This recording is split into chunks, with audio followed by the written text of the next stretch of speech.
ಎಲ್ರಿಗೂ ನಮಸ್ಕಾರಗಳು. ನಾನು ಪ್ರಣಾಮ್ಯ ಧೀಮಹಿ ಭಾರದ್ವಾಜ್. ಎಲ್ಲರಿಗೂ ಶರನ್ನವರಾತ್ರಿಯ ಹಾರ್ದಿಕ ಶುಭಾಶಯಗಳು. ಪ್ರಥಮಂ ಶೈಲಪುತ್ರೀ ಚ ದ್ವಿತೀಯಂ ಬ್ರಹ್ಮಚಾರಿಣೀ ತೃತೀಯಂ ಚಂದ್ರಘಂಟೇತಿ ಕೂಷ್ಮಾಂಡೇತಿ ಚತುರ್ಥಕಂ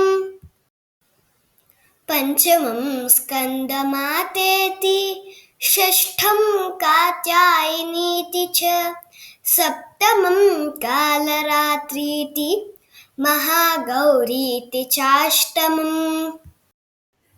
ನವಮಂ ಸಿದ್ಧಿದಾತ್ರೀ ಚ ನವದುರ್ಗಾಃ ಪ್ರಕೀರ್ತಿತಾಃ. ಕಾತ್ಯಾಯನಿ. ನವರಾತ್ರಿಯ 6ನೇ ದಿನ ಪೂಜಿಸಲ್ಪಡುವ ಕಾತ್ಯಾಯನಿ ದೇವಿಯು ದೇವತೆಗಳ ಸಂಯೋಜಿತ ಶಕ್ತಿಯಿಂದ ಜನಿಸಿದಳು. ಪೌರಾಣಿಕ ಕಥೆಗಳ ಪ್ರಕಾರ ಈ ದೇವಿಯ ಹೆಸರಿನ ಹಿಂದೆ ಮಹತ್ವದ ಇತಿಹಾಸವಿದೆ. ಪ್ರಾಚೀನ ಕಾಲದಲ್ಲಿ ಕಥಾ ಎಂಬ ಋಷಿ ಜೀವಿಸುತ್ತಿದ್ದರು. ಅವರ ವಂಶಸ್ಥರಾದ ಕಾತ್ಯಾಯನ ಮಹರ್ಷಿಗಳು ತಪಸ್ಸು ಮಾಡಿ ದೇವಿಯು ತಮ್ಮ ಮನೆಯಲ್ಲಿ ಮಗಳಾಗಿ ಜನಿಸಲಿ ಎಂಬ ಸಂಕಲ್ಪ ಕೈಗೊಂಡರು. ಅವರ ನಿಷ್ಠೆಯ ಫಲವಾಗಿ ದೇವಿ ಮಗಳಾಗಿ ಜನಿಸಿದಳು. ನಂತರ ಮಹಿಷಾಸುರನ ಅತಿಕ್ರಮ ಹೆಚ್ಚಾಗುತ್ತಿದ್ದಂತೆ ತ್ರಿಮೂರ್ತಿಗಳಾದ ಬ್ರಹ್ಮ, ವಿಷ್ಣು, ಮಹೇಶ್ವರರು ಹಾಗೂ ಇತರ ದೇವತೆಗಳ ತೇಜಸ್ಸು ಒಟ್ಟುಗೂಡಿ ಈ ದೇವಿಯನ್ನು ಸೃಷ್ಟಿಸಿತು. ಅವಳು ಮಹಿಷಾಸುರನ ಸಂಹಾರಕ್ಕಾಗಿ ಬಂದ ಶಕ್ತಿ.